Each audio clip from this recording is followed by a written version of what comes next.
Os balões roxos balançavam com a brisa de verão do lado de fora da Lincoln High School, em Warren, Michigan. Quase 100 pessoas se reuniram, todas vestindo a mesma cor. Era a sua favorita. Dentro do ginásio, fotografias cobriam a mesa memorial. Uma jovem sorrindo para a câmera, segurando um bebê, seus olhos brilhando com ambição, 22 anos, empresária, estudante de enfermagem, mãe, morta. Seu nome era Destiny Marshall, e 6 semanas antes ela havia escapado de uma casa de horrores. Ela havia corrido nua para a rua, com o corpo queimado e espancado, a pele encharcada de gasolina. Ela havia sobrevivido àquela noite. Ela havia dado à polícia tudo o que eles precisavam, nomes, detalhes, provas. Ela havia feito tudo certo, e mesmo assim, ela acabou aqui. Um serviço memorial, um caixão fechado, um filho de 1 ano que nunca se lembraria do rosto dela. O homem que a matou havia saído da prisão 36 horas antes de sua morte. Sua mãe havia pago a fiança. $15.000. Esse foi o preço da liberdade para um homem acusado de tortura. Esse foi o custo de mais 3 vidas. Destiny cresceu em Warren, a mais velha de 6 irmãos. Sua mãe, Patricia Marshall, criou-os em uma casa modesta perto da 8 Mile Road, trabalhando em 2 turnos como assistente médica para colocar comida na mesa. Destiny aprendeu cedo o que era trabalhar duro. Quando se formou na Lincoln High, ela já havia começado a planejar seu futuro. Ela queria abrir seu próprio negócio, tornar-se enfermeira, construir algo que durasse. Em seu último ano do ensino médio, ela lançou uma boutique online chamada Elevate. Ela vendia roupas, acessórios e joias. Ela modelava seus próprios produtos, postava no Instagram e conquistou seguidores.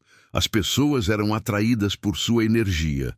Ela participava do baile de formatura todos os anos.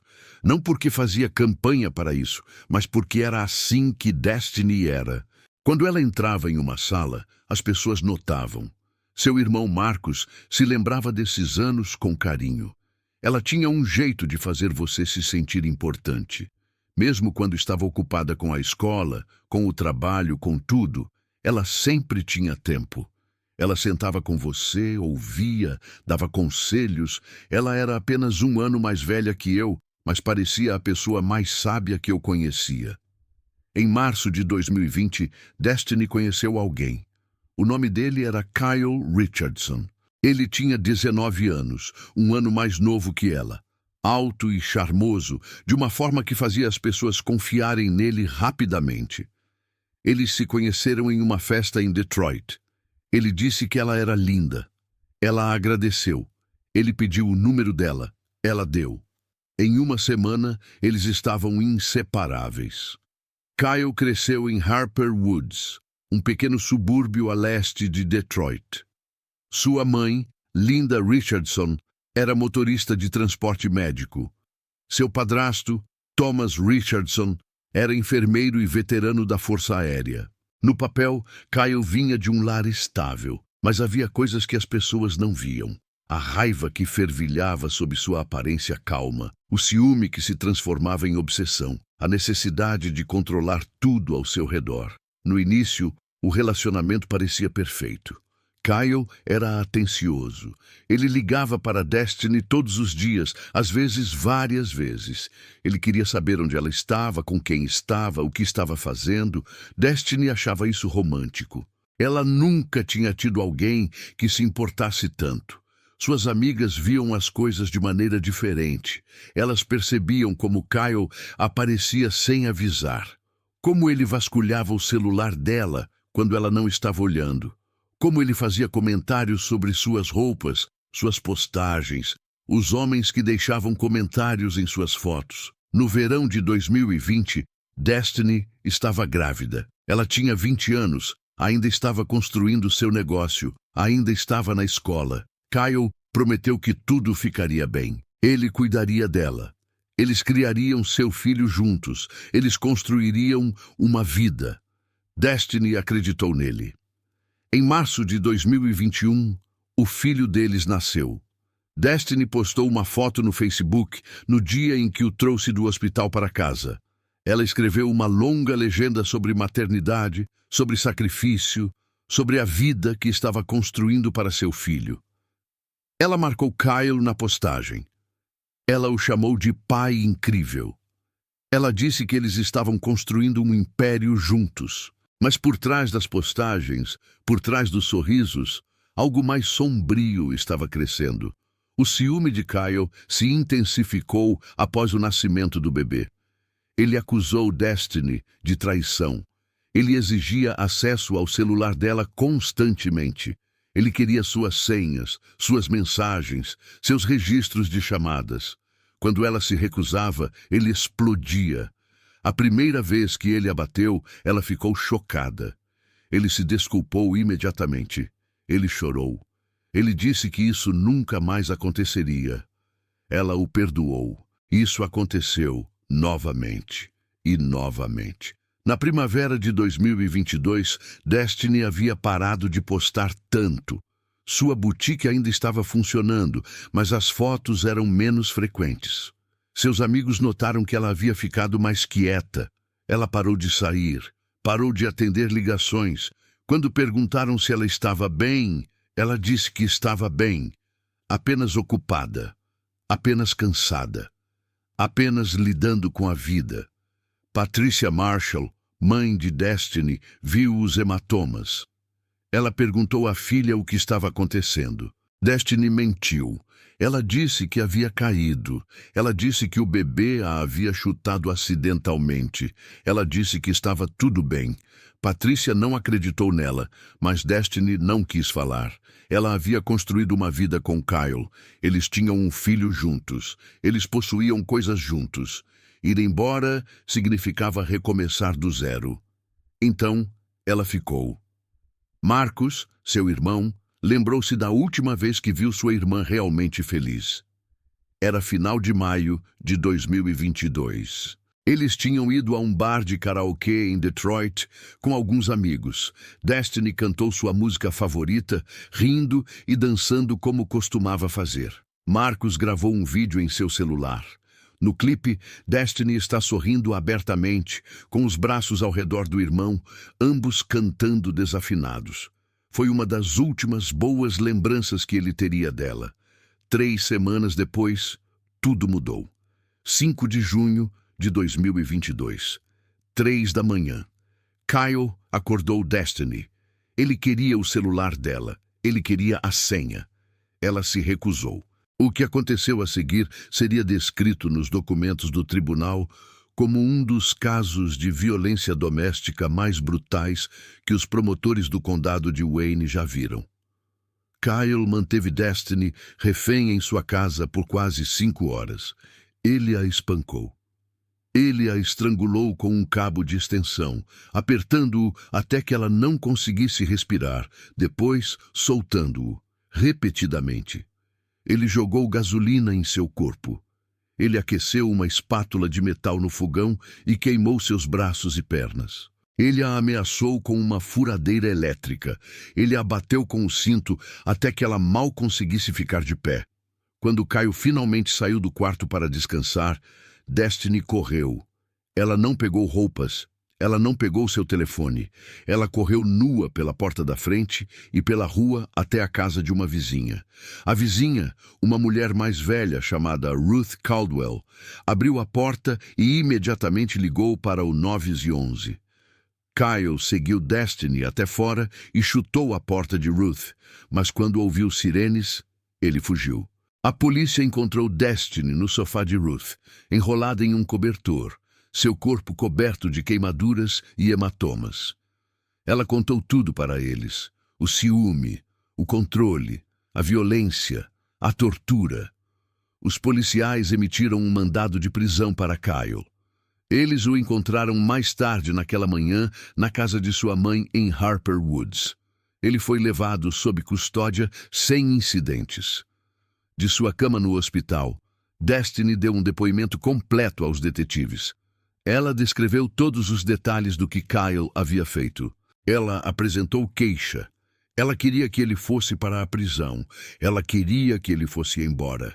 Em 15 de junho, Kyle Richardson foi levado perante a magistrada Donna Phillips no Tribunal Distrital do Condado de Wayne. As acusações eram graves: tortura, conduta sexual criminosa, agressão com intenção de causar danos físicos graves, invasão de domicílio em primeiro grau, 7 crimes graves no total. Os promotores pediram uma fiança alta. Argumentaram que Kyle era um perigo para a comunidade e que havia risco de fuga. A magistrada Phillips fixou a fiança em $150 mil, com opção de pagamento em dinheiro de 10%. $15 mil. Era tudo o que seria necessário para libertá-lo. O Ministério Público do Condado de Wayne ficou furioso. Eles divulgaram uma declaração chamando a fiança de inadequada e prometendo lutar por um valor mais alto. Mas eles precisavam de tempo. Precisavam reunir provas, preparar o caso e apresentá-lo a um juiz na audiência preliminar. Essa audiência estava marcada para o final de julho. Eles nunca chegaram a essa audiência. O que ninguém sabia, o que ninguém poderia saber, era que enquanto Kyle estava na prisão aguardando sua audiência de acusação, a polícia investigava outro crime. Um corpo havia sido encontrado. Uma jovem mulher espancada até a morte, abandonada em um campo na zona leste de Detroit. Seu carro havia sido roubado e incendiado. Os investigadores não conseguiram identificá-la imediatamente. Não tinham suspeitos. Não tinham pistas. O nome da vítima era Shanice Carter. Ela tinha 24 anos e Kyle Richardson a havia matado. Ninguém conectou os dois casos, nem os promotores, nem o magistrado, nem a família de Destiny. Ninguém sabia que o homem sentado naquela sala de audiências, acusado de torturar sua namorada, já havia cometido um assassinato. Em 12 de julho de 2022, Linda Richardson entrou na prisão do condado de Wayne e pagou a fiança de seu filho. $15 mil. Kyle foi libertado naquela tarde com uma tornozeleira GPS e a ordem de permanecer em prisão domiciliar na casa de sua mãe. 36 horas depois, mais 3 pessoas estariam mortas.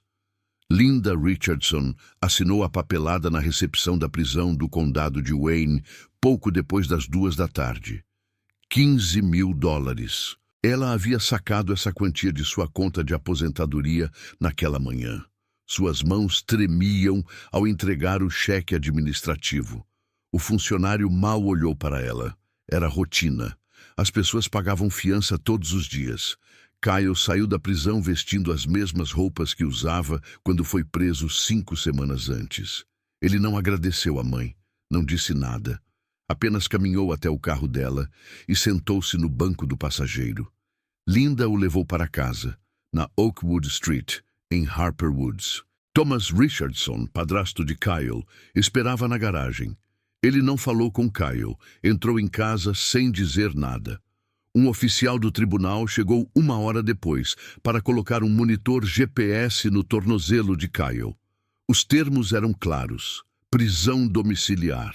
Nenhum contato com Destiny Marshall, não sair da propriedade, exceto para comparecer ao tribunal e consultas médicas aprovadas. Qualquer violação resultaria em prisão imediata. Kyle assentiu. Ele assinou os formulários. O oficial foi embora. Naquela noite, Linda preparou o jantar. Frango, arroz, legumes. Ela arrumou a mesa para 3 pessoas. Thomas comeu em silêncio. Kyle empurrou a comida pelo prato, mas mal tocou nela. Linda tentou puxar conversa. Perguntou como ele estava se sentindo, se precisava de alguma coisa, se queria conversar. Kyle se levantou, deixou o prato na mesa e foi para o quarto.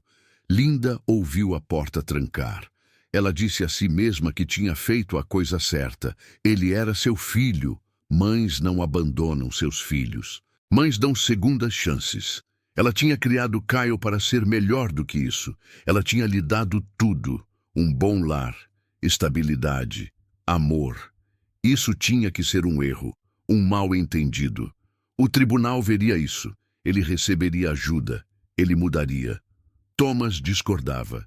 Ele havia dito a Linda para não pagar a fiança. Ele havia dito a ela que Kyle era perigoso. Ele havia lido as acusações.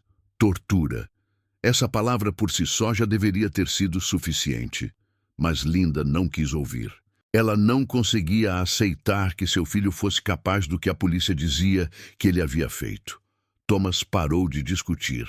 Não adiantava. Linda havia tomado sua decisão. Enquanto isso, Destiny estava morando com a mãe. Patrícia havia insistido. Destiny recebeu alta do hospital após 4 dias. Suas queimaduras estavam cicatrizando, mas o dano psicológico era mais profundo. Ela não conseguia dormir. Qualquer barulho a fazia pular. Tinha pesadelos com Kyle encontrando-a. Sua mãe ficava acordada com ela na maioria das noites, sentada no quarto até Destiny finalmente adormecer. Marcus a visitava todos os dias. Ele trazia comida, assistia a filmes com a irmã, brincava com o sobrinho. Ele tentava manter as coisas normais. Tentava fazê-la rir. Às vezes funcionava. Às vezes Destiny sorria e por um momento parecia ser ela mesma novamente. Mas então seu telefone tocava, ou um carro passava, e o medo voltava. Destiny não postou nada nas redes sociais desde o ataque. Sua boutique estava suspensa. A escola estava suspensa. Tudo estava suspenso. Ela estava sobrevivendo. Era tudo. Em 13 de julho, Patrícia recebeu uma ligação de um defensor das vítimas do Ministério Público. O defensor a informou que Kyle havia sido libertado sob fiança. Destiny estava no quarto quando sua mãe atendeu.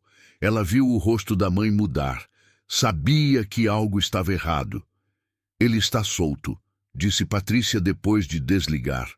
Destiny não respondeu. Ela apenas ficou olhando para a parede. Sua mãe perguntou se ela queria pedir uma ordem de restrição. Destiny assentiu. Elas foram ao tribunal na manhã seguinte. A papelada foi preenchida. Uma audiência foi marcada para a semana seguinte. Enquanto isso, Kyle foi obrigado a ficar longe, mas Destiny sabia que ordens não impediam pessoas como ele. 14 de julho. Kyle passou a maior parte do dia em seu quarto. Ele saiu uma vez para comer. Linda tentou novamente falar com ele. Ela perguntou sobre o monitor de tornozelo. Se era desconfortável, se ele precisava que ela o ajustasse. Kyle disse para ela parar de ficar em cima dele. Ela o deixou em paz. Naquela noite, Kyle fez uma ligação. Não do celular que havia sido confiscado pela polícia, mas do telefone fixo da casa. A ligação durou 3 minutos. Ninguém sabe o que foi dito. Os registros telefônicos mostrariam mais tarde que o número pertencia a uma mulher chamada Jasmine Cole. Ela tinha 23 anos, morava em Detroit e estava namorando Kyle há 6 meses. Destiny não sabia sobre Jasmine. Ninguém sabia. Kyle mantinha essa parte de sua vida em segredo. Jasmine trabalhava em um salão de beleza na Zona Leste. Ela conheceu Kyle em um posto de gasolina em fevereiro. Ele disse a ela que era solteiro. Ele disse a ela que trabalhava na construção civil. Ele disse a ela muitas coisas que não eram verdade. Eles começaram a passar tempo juntos. Ele ia ao apartamento dela quando dizia que estava trabalhando até tarde. Destiny nunca suspeitou. Ela estava muito ocupada com o bebê, com a escola, tentando manter Kyle feliz. Jasmine não tinha notícias de Kyle há mais de um mês. Ela não sabia que ele havia sido preso. Ela não sabia sobre Destiny. Ela não sabia de nada. Quando Kyle ligou naquela noite, disse que sentia saudades dela, disse que queria vê-la. Pediu que ela fosse à casa de sua mãe no dia seguinte. Ela concordou. 15 de julho, manhã. Linda saiu para o trabalho às 7. Thomas saiu 1 hora depois. Kyle ficou sozinho em casa. Às 9h30, ele ligou para Destiny. Ela não atendeu. Ele ligou novamente. E novamente. Na 4ª ligação, ela atendeu. "O que você quer?" ela disse. Sua voz estava monótona, sem emoção. O tom de Kyle era suave, quase apologético. Ele disse que queria ver o filho deles. Disse que sentia saudades dele, disse que sabia que tinha cometido erros, mas ainda era o pai do menino. Ele merecia vê-lo, só por uma hora, só para abraçá-lo. Destiny disse que não. Ela disse para ele deixá-la em paz. Ela desligou. Kyle ligou de volta. Desta vez, ele mudou sua abordagem. Ele disse que sua mãe queria ver o neto, que Linda tinha perguntado sobre o bebê, que isso significaria muito para ela. Ele prometeu que nem estaria lá. Ele iria embora antes de Destiny chegar. Ela poderia visitar Linda, deixar sua mãe passar um tempo com o bebê e ir embora, sem drama, sem problemas. Destiny hesitou. Ela sempre gostou de Linda. Linda tinha sido gentil com ela. Ela ajudou com o bebê quando ele nasceu. Ela deu móveis, roupas, dinheiro. Destiny se sentia culpada por manter o bebê longe da avó. Não era culpa de Linda que Kyle fosse um monstro. Ela concordou. Ela iria naquela noite, às 6 horas. Kyle prometeu que já teria ido embora. Naquela tarde, Jasmine Cole dirigiu até a Oakwood Street. Ela estacionou em frente à casa dos Richardson e mandou uma mensagem para Kyle. Ele saiu e entrou no carro dela. Conversaram por alguns minutos. Então, ele a convenceu a entrar. Disse que seus pais não estavam em casa. Disse que poderiam passar um tempo juntos. Ela o seguiu para dentro. Às 5h45, Destiny entrou na garagem. Seu filho estava preso na cadeirinha no banco de trás. Ela verificou seu celular. Nenhuma mensagem de Kyle confirmando que ele havia saído. Ela quase foi embora, mas ela havia prometido a Linda. Ela saiu do carro, soltou o cinto do filho e caminhou até a porta da frente. Estava destrancada. Ela empurrou a porta e entrou. A sala estava vazia. Ela chamou por Linda. Nenhuma resposta. Ela entrou mais na casa, segurando o filho com força. Ela ouviu um barulho no andar de cima. Passos. Kyle apareceu no topo da escada. Destiny congelou. Seu coração parou. Ela se virou para correr, mas Kyle já estava descendo as escadas. Rápido. Ela conseguiu chegar até a porta, mas ele a agarrou pelos cabelos e a puxou de volta para dentro. Ela gritou, ela tentou lutar. O bebê começou a chorar. Da cozinha, Jasmine ouviu os gritos. Ela correu para a sala e viu Kyle lutando com uma mulher que segurava um bebê. Ela não entendia o que estava acontecendo. Ela gritou para Kyle parar. Ele não parou. Thomas Richardson chegou em casa às 6h10. Ele abriu a porta da frente e entrou no caos. Destiny no chão. Kyle em cima dela. Um bebê gritando. Outra mulher gritando. Thomas correu para tirar Kyle de cima dela, mas Kyle pegou uma faca da mesinha lateral. O que aconteceu a seguir durou menos de 2 minutos. Kyle esfaqueou Destiny. Ele esfaqueou Jasmine. Ele esfaqueou Thomas, repetidamente. O sangue cobriu o chão, as paredes, os móveis. O bebê ainda gritava, de alguma forma intocado no canto onde Destiny o havia colocado antes de cair. Linda Richardson entrou pela porta às 6h15. Ela viu seu marido no chão. Ela viu as 2 mulheres. Ela viu seu filho segurando uma faca. Ela correu. Linda Richardson correu. Ela não sabia para onde estava indo. Ela apenas correu. Desceu a calçada, entrou na rua, seus sapatos batendo contra o pavimento. Ela estava sangrando. Ela não sabia quando Kyle a havia cortado. Ela não sentiu quando isso aconteceu. Mas o sangue estava encharcando sua blusa, escorrendo pelo seu braço. Ela conseguiu chegar a 3 casas antes que suas pernas cedessem. Ela desabou no gramado de uma vizinha. A vizinha, uma mulher chamada Carol Bennett, estava regando suas flores quando viu Linda cair. Carol largou a mangueira e correu até lá. Ela se ajoelhou ao lado de Linda e perguntou o que havia acontecido. Linda não conseguia falar. Ela estava ofegante, segurando o lado do corpo. Carol viu o sangue e imediatamente ligou para o 911. Os policiais chegaram em 4 minutos. A primeira unidade a chegar ao local encontrou Linda semiconsciente na grama. Os paramédicos a colocaram em uma ambulância. Ela repetia a mesma coisa sem parar. Meu filho, Minha casa. Ele tem uma faca. Ele os matou. A polícia se aproximou da casa dos Richardson com cautela. A porta da frente ainda estava aberta. Eles podiam ouvir um bebê chorando lá dentro. Eles chamaram. Nenhuma resposta. Entraram com as armas em punho. A sala parecia um matadouro. Havia sangue por toda a parte. 2 mulheres estavam no chão. Ambas tinham vários ferimentos de faca. Nenhuma delas se movia. Um homem mais velho estava perto da entrada da cozinha, também sem reação. Um menino de 1 ano estava sentado no canto, coberto de sangue que não era dele, gritando. Os policiais revistaram o primeiro andar. Nenhum sinal do suspeito. Eles subiram as escadas. Encontraram Kyle no quarto principal. Ele estava sentado na cama, segurando uma faca, olhando para a parede. Ele não reagiu quando eles entraram. Ele não se moveu. Eles ordenaram que ele largasse a arma. Ele não respondeu. Foram necessários 3 policiais para contê-lo. Ele não resistiu. Ele não falou. Ele apenas olhou. Kyle foi levado sob custódia e transportado para a prisão do condado de Wayne. O bebê foi levado ao hospital infantil para avaliação. Fisicamente, ele estava ileso. Emocionalmente, ninguém sabia quais danos haviam sido causados. De volta à casa, os detetives começaram a processar a cena do crime. O legista chegou para examinar os corpos. Destiny Marshall, 22 anos, 14 facadas. Jasmine Cole, 23 anos, 11 facadas.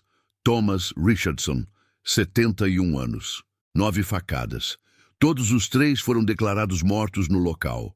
Linda Richardson foi levada às pressas para uma cirurgia no Detroit Receiving Hospital. Ela havia sido esfaqueada 2 vezes no abdômen. Os ferimentos eram profundos, mas não fatais.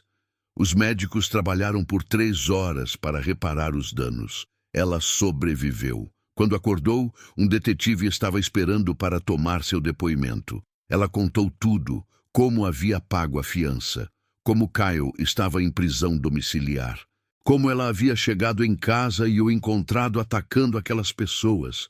Ela disse que não sabia quem era a outra mulher, disse que não sabia por que Destiny estava lá. Ela disse que não entendia nada disso. O detetive perguntou se Kyle havia dito alguma coisa antes de ela fugir. Linda balançou a cabeça. Ele não disse uma palavra, ele apenas olhou para mim, como se nem me reconhecesse. A notícia dos assassinatos se espalhou rapidamente. À meia-noite, repórteres estavam acampados do lado de fora da casa dos Richardson. Pela manhã, a história era nacional. Um homem solto sob fiança por tortura havia matado 3 pessoas 36 horas depois. A manchete se escreveu sozinha.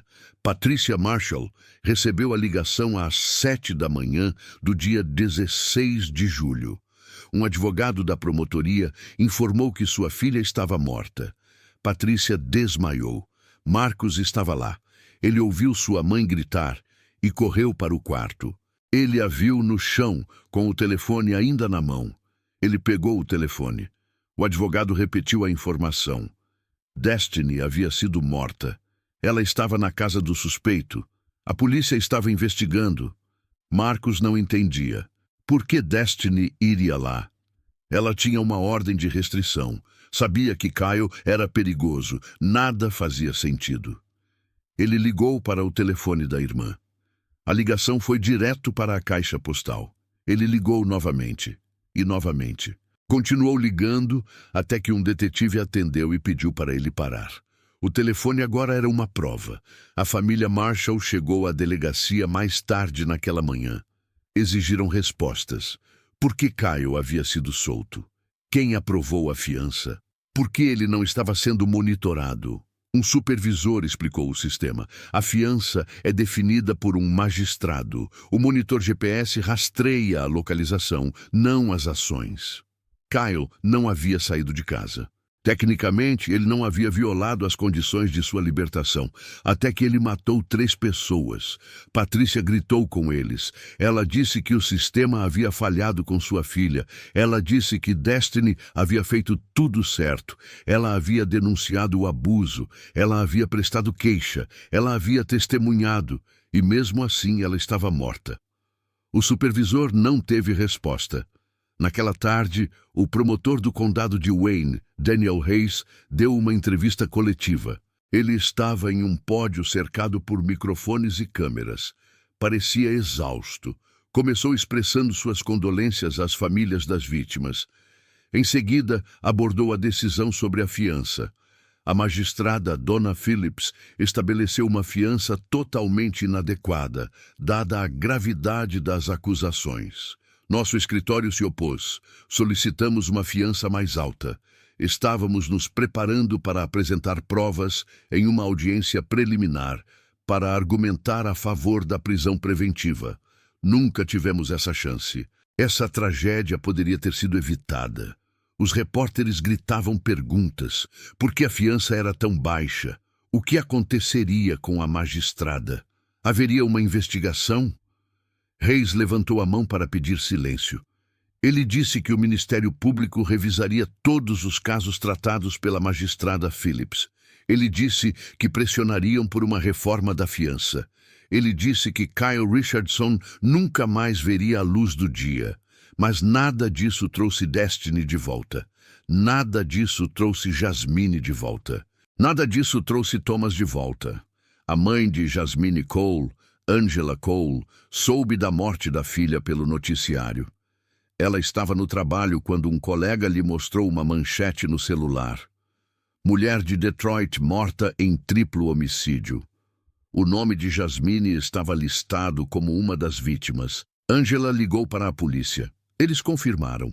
Ela saiu do trabalho imediatamente e dirigiu até a delegacia. Ela exigiu ver o corpo da filha. Eles não a deixaram. Ainda era parte de uma cena de crime ativa. Angela não sabia que Jasmine estava namorando alguém. Sua filha não tinha mencionado Kyle. Ela não tinha ideia do porquê Jasmine estava naquela casa.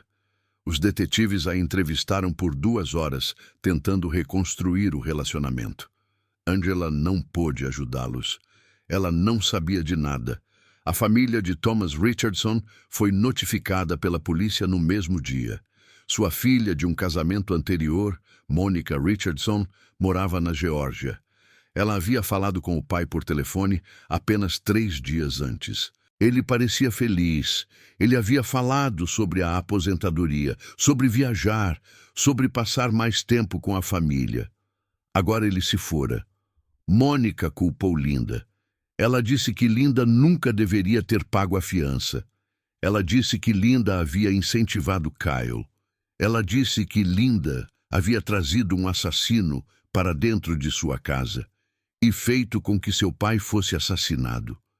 Quando os repórteres perguntaram se ela planejava comparecer ao funeral do pai, Mônica disse que não sabia. Ela disse que não poderia ficar na mesma sala que Linda. Linda permaneceu no hospital por 5 dias. Ela tinha proteção policial. Ameaças estavam chegando. As pessoas queriam que ela morresse. Diziam que ela era tão culpada quanto o filho.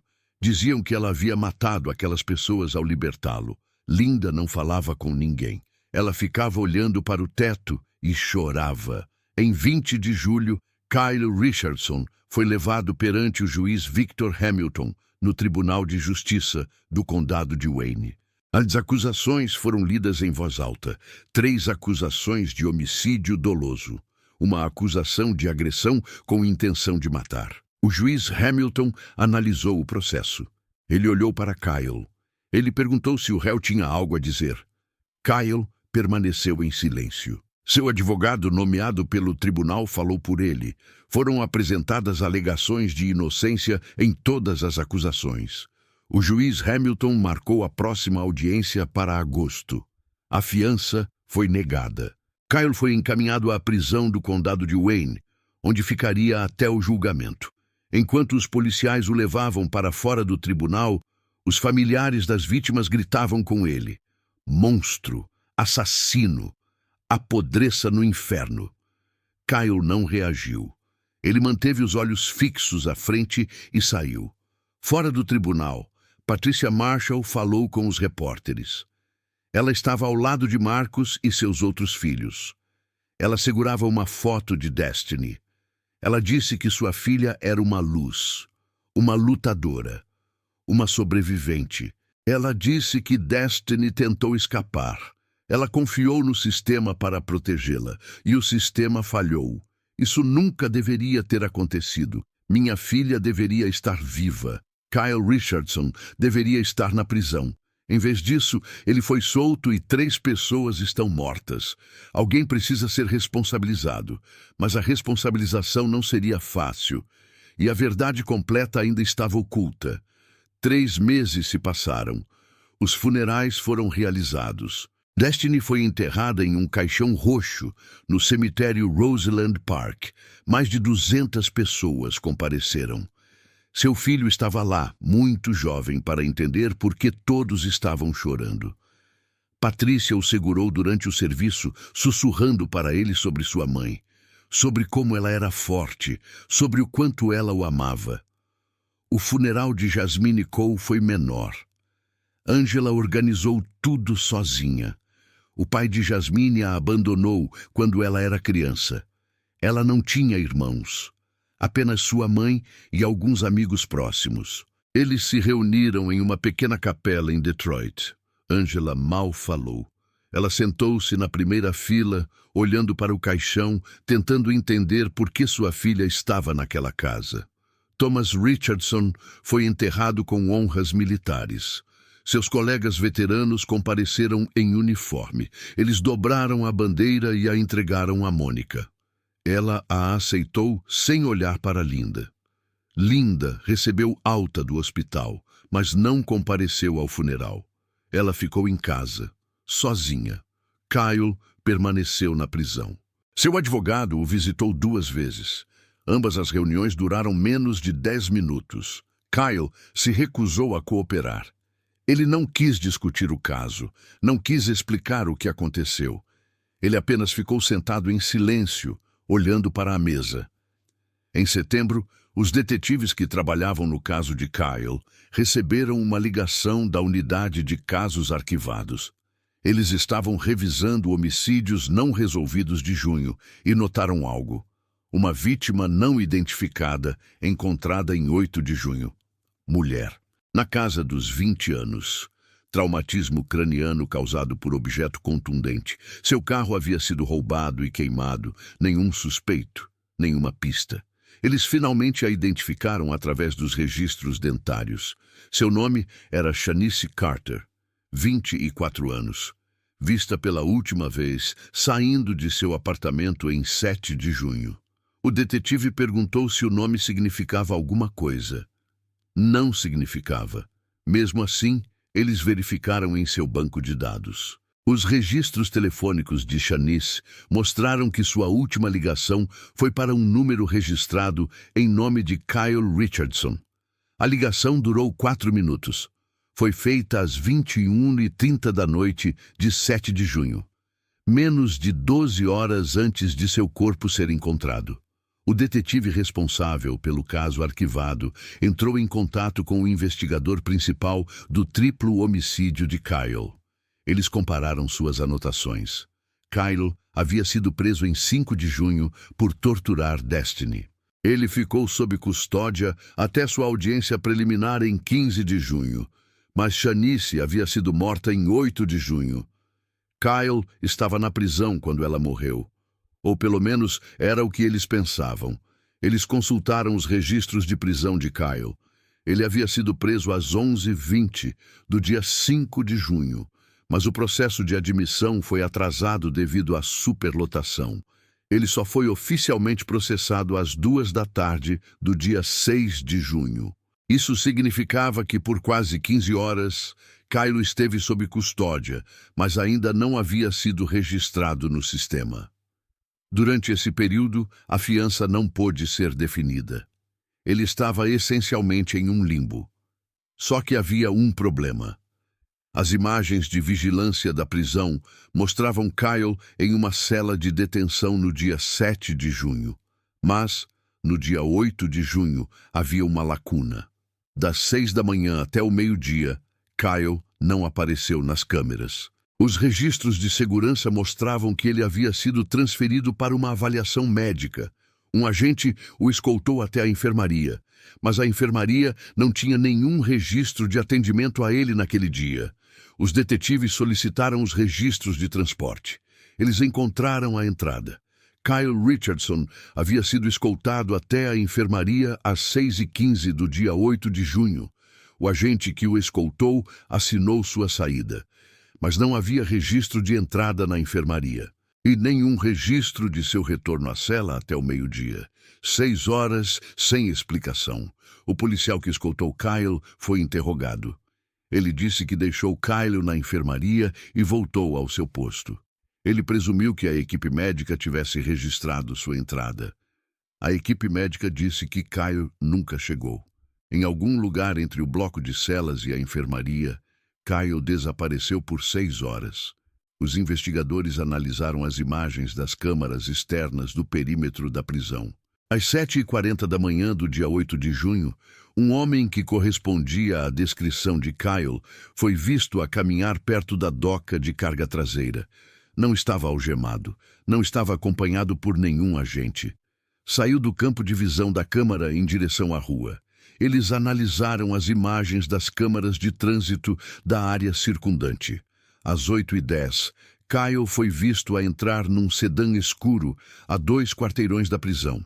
A matrícula estava registrada em nome de Shanice Carter.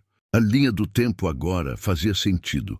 Kyle havia saído da prisão de alguma forma. Ele conheceu Shanice. Ele a matou. Ele jogou o corpo dela fora. Ele queimou o carro dela. E ele voltou para a prisão antes que alguém percebesse que ele havia sumido. A questão era como. A corregedoria iniciou uma investigação. Eles entrevistaram todos os policiais que estavam de plantão naquele dia. A maioria não tinha informações úteis. Mas um policial, um veterano de 7 anos chamado Derek Mills, havia se dado como doente no dia seguinte ao assassinato de Shanice.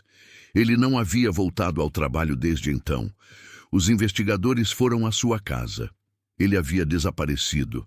Seu apartamento estava vazio. Seu telefone estava desconectado. Eles emitiram um mandado de prisão contra ele. 2 semanas depois, Mills foi encontrado em Ohio. Ele foi extraditado de volta para Michigan. Em troca de uma redução da pena, ele confessou. Kyle pagou-lhe $5.000 para o deixar sair. Mills falsificou o registro de transporte. Ele acompanhou Kyle até a doca de carga e deixou-o ir embora. Kyle prometeu voltar ao meio-dia e voltou. Mills registrou-o novamente. Ninguém questionou nada. Mills disse que não sabia que Kyle ia matar alguém. Ele disse que Kyle lhe disse que só precisava de tratar de alguns assuntos pessoais. Ele disse que precisava do dinheiro. A sua filha estava doente. As contas médicas estavam se acumulando. Ele cometeu um erro que custou a vida de Shanice Carter. Quando a notícia veio a público, a mídia explodiu. Um agente penitenciário havia aceitado um suborno e libertado um criminoso violento. Esse criminoso havia cometido um assassinato e voltado à custódia. E ninguém soube disso por 3 meses. O xerife do condado de Wayne deu uma entrevista coletiva. Ele chamou o caso de incidente isolado. Ele prometeu reformas. Ele prometeu responsabilização. O público não acreditou nele. A mãe de Shanice Carter, Brenda Carter, esperava por respostas desde junho. Quando os detetives finalmente entraram em contato com ela em setembro, ela pensou que eles estavam ligando para dizer que o caso havia esfriado. Em vez disso, eles disseram que haviam encontrado o assassino de sua filha e que ele estava na prisão o tempo todo. Brenda não entendia. Como ele poderia ter matado sua filha de dentro da prisão? Eles explicaram. Ela ouviu em silêncio. Quando terminaram, ela fez uma pergunta. Ele conhecia minha filha? Eles disseram que achavam que não. Parecia ter sido aleatório. Shanice estava no lugar errado na hora errada. Brenda desligou. Ela sentou-se na sala de estar e ficou olhando para a foto de Shanice sobre a lareira. Sua filha havia sido assassinada por um estranho. Um homem que havia fugido da prisão, matou-a e voltou para a prisão como se nada tivesse acontecido. E agora esse mesmo homem havia matado mais 3 pessoas. Em outubro, os promotores acrescentaram o assassinato de Shanice Carter às acusações contra Kyle. Ele agora enfrentava 4 acusações de homicídio doloso. Seu advogado tentou negociar. A promotoria recusou. Não haveria acordo judicial. O caso iria a julgamento. O julgamento começou em 6 de março de 2023, quase 8 meses após os assassinatos. O tribunal estava lotado. Os familiares das 4 vítimas sentaram-se de um lado. Linda Richardson sentou-se sozinha do outro. Ela havia envelhecido drasticamente. Seu cabelo havia ficado grisalho. Ela parecia 20 anos mais velha. Kyle entrou vestindo um macacão laranja e algemas. Ele não demonstrou nenhuma emoção. Sentou-se ao lado de seu advogado e ficou olhando fixamente para frente. A juíza, Margaret Lawson, deu início à sessão. A seleção do júri levou 3 dias. 12 pessoas decidiriam agora o destino de Kyle Richardson. A acusação começou com uma declaração simples. Este é um caso sobre controle, sobre ciúme, sobre um homem que acreditava ser dono das pessoas em sua vida. E quando elas tentaram ir embora, quando tentaram ser livres, ele as matou. A defesa tinha pouco com que trabalhar. Sua estratégia era argumentar capacidade diminuída. Eles alegaram que Kyle havia sofrido um colapso psicológico, que anos de doença mental não tratada levaram à violência. Eles trouxeram um psiquiatra que testemunhou que Kyle mostrava sinais de grave transtorno de personalidade. A acusação rebateu com seu próprio especialista, que disse que Kyle sabia exatamente o que estava fazendo. Ele havia planejado, ele havia mentido, ele havia manipulado. Nas 3 semanas seguintes, a acusação construiu seu caso. Eles apresentaram provas de todos os 4 assassinatos. Mostraram ao júri fotografias dos ferimentos de Destiny em 5 de junho. Queimaduras, contusões, marcas de estrangulamento.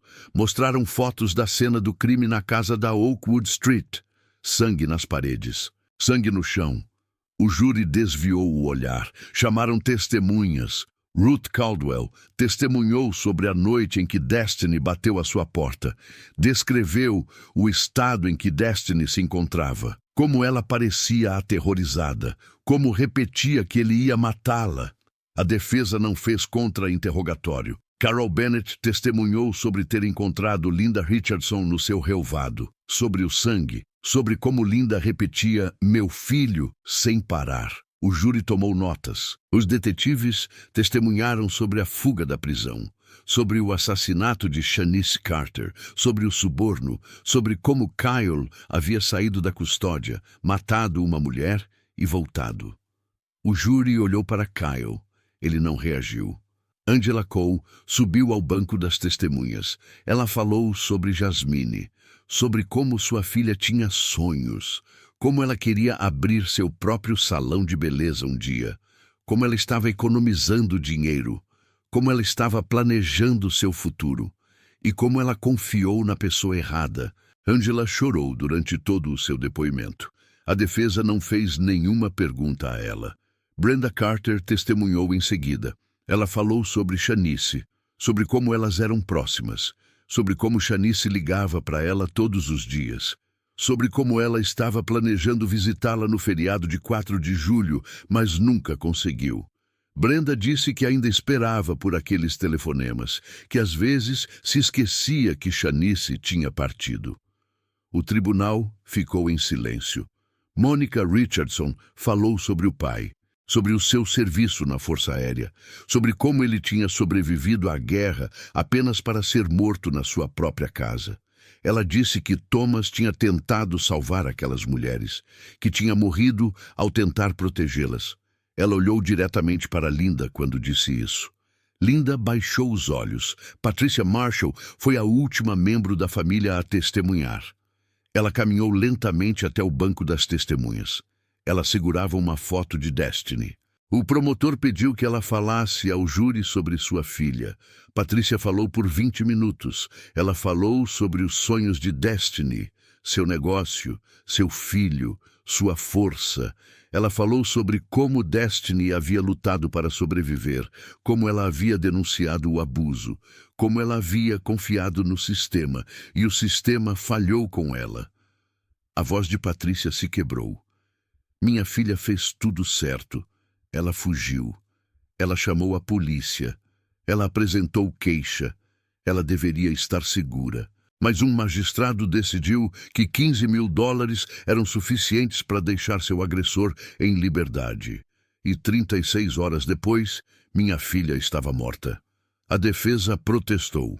O juiz manteve a decisão, mas o júri já tinha ouvido. Quando Patricia desceu do banco das testemunhas, ela passou por Kyle. Ela parou e olhou para ele.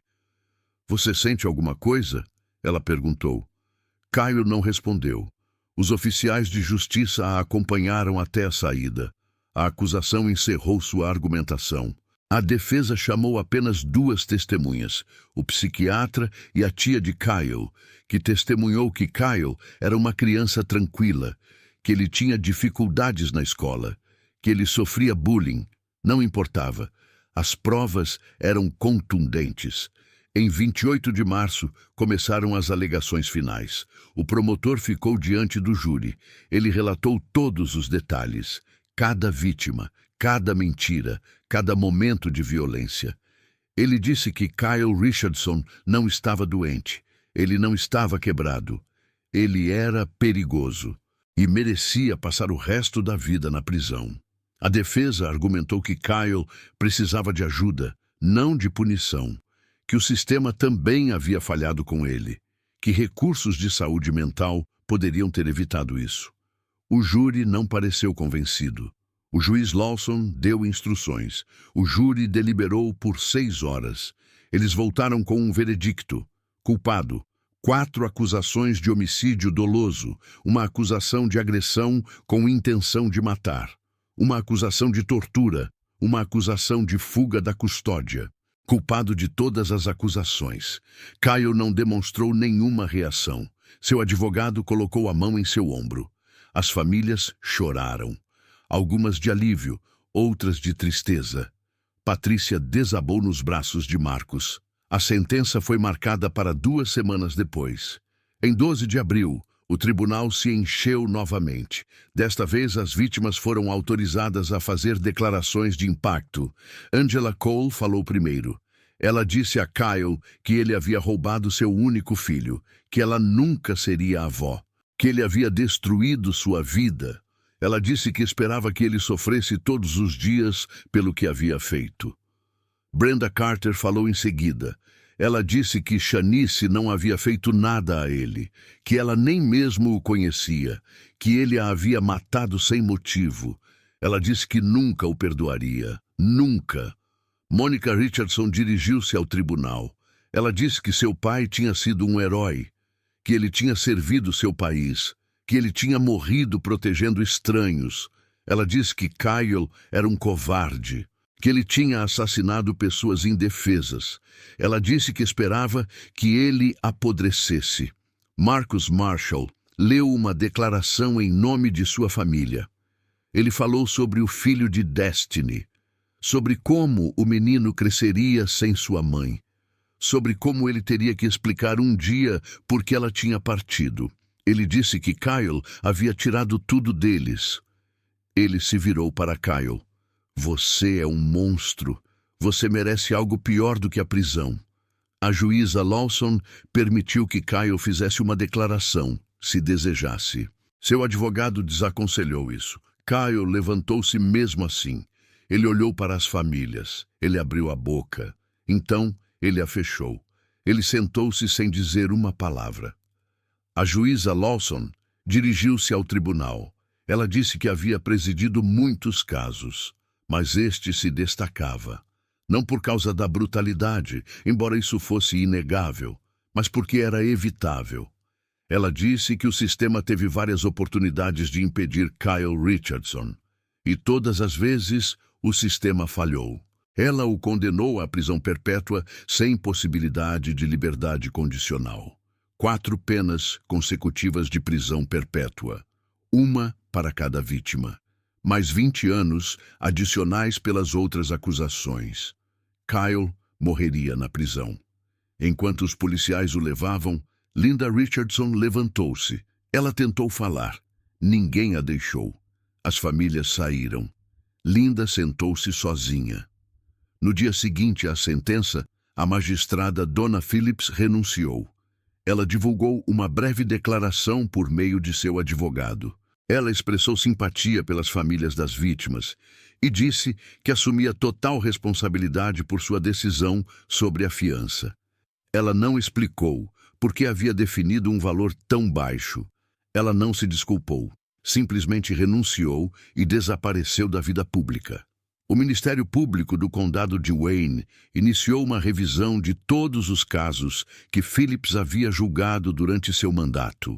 Eles encontraram um padrão: valores de fiança inadequadamente baixos para criminosos violentos. Casos de violência doméstica tratados como disputas menores, vítimas ignoradas, agressores soltos. Em 18 meses, Phillips havia fixado fiança para mais de 300 réus.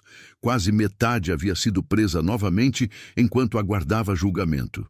Kyle Richardson não era uma anomalia, ele era um sintoma. O Conselho do Condado votou pela reforma do sistema de fianças. Novas diretrizes foram implementadas. Os magistrados não teriam mais poder discricionário exclusivo em casos de crimes violentos. Seria necessária uma revisão por um painel. Defensores das vítimas estariam presentes nas audiências. O monitoramento por GPS incluiria alertas em tempo real. Foi um progresso, mas chegou tarde demais para Destiny, Jasmine, Thomas e Shanice. O policial Derek Mills se declarou culpado de suborno e auxílio à fuga. Ele foi condenado a 12 anos de prisão federal. Perdeu sua pensão. Sua filha, aquela que ele alegava estar ajudando, recusou-se a visitá-lo. Ela disse que ele havia destruído a família por $5.000. Linda Richardson nunca mais falou publicamente. Ela vendeu a casa na Oakwood Street. Os novos proprietários fizeram uma reforma completa. Pintaram por cima das manchas de sangue, substituíram o piso, mas os vizinhos ainda evitavam a propriedade. Todos sabiam o que havia acontecido ali. Linda mudou-se para um pequeno apartamento em Dearborn. Ela morava sozinha, não trabalhava.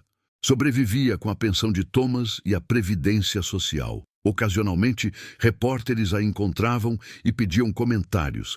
Ela nunca respondia. Monica Richardson entrou com uma ação por homicídio culposo contra ela. Linda não contestou. Ela deu tudo a Monica.